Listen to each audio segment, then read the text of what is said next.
Most people try to avoid pressure at all costs. I don't want to have any pressure on me. I want to be, pressure free. I want to be carefree. I don't want to have anything, any burdens on my shoulder or anything to handle. I'm here to let you know, young, old, male, female, black, white, doesn't matter. You actually want more pressure.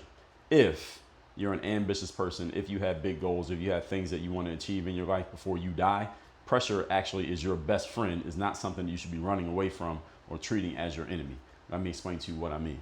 Number one, most human beings, and I'm talking about most of you who are listening to this right now, you are too damn slow. You are slow, you are relaxed, you procrastinate, you drag your feet, you quote unquote take your time to get things done. Taking your time is not a good thing, that's a bad thing. Why is it a bad thing?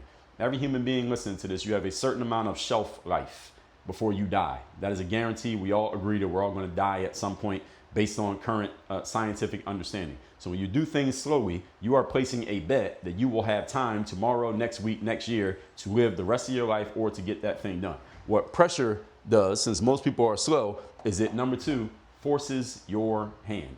Pressure forces your behavior. It forces you to do something.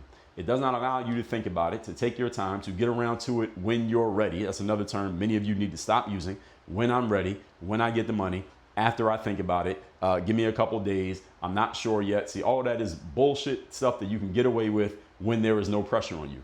Pressure forces your hand. It takes the same thing that you were going to do in a week and it makes you do it today. It takes the thing you were going to do in 6 months and it makes you do it in 1 month. It takes the things you were going to do in 10 years and say you got to get it done in 3 years. That's what pressure does. Many of you need a whole lot more pressure because the same things that you're thinking about getting done in a year, you could get it done in 6 weeks if you had something forcing your hand. Since many of you have nothing forcing your hand, instead you default to doing things slowly. The problem is you only have a limited amount of time in your life before you die. And the problem for many of you is that you have a list of 100 things you want to do before you die. You're only going to get 25 of them done because you did them so damn slow that by the time you get all 25 done, your time's up. So now you have 75 things undone.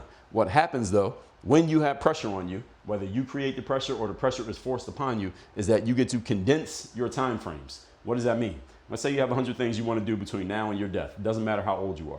If you do them at your pace, you're going to get 25 done and leave 75 undone. That's a losing score. 25% is a losing score. But if you condense your time frames through pressure, then you start getting those things done faster. Now you can get all 100 done and still be alive, which means what? Not only did you get to live all the life you wanted to live, you get to live some extra life that you weren't even planning on living because now you have more time and you got everything done. You actually have more time to enjoy the spoils of the achievements that you've accomplished. But you cannot do any of this without pressure. You cannot default to slow.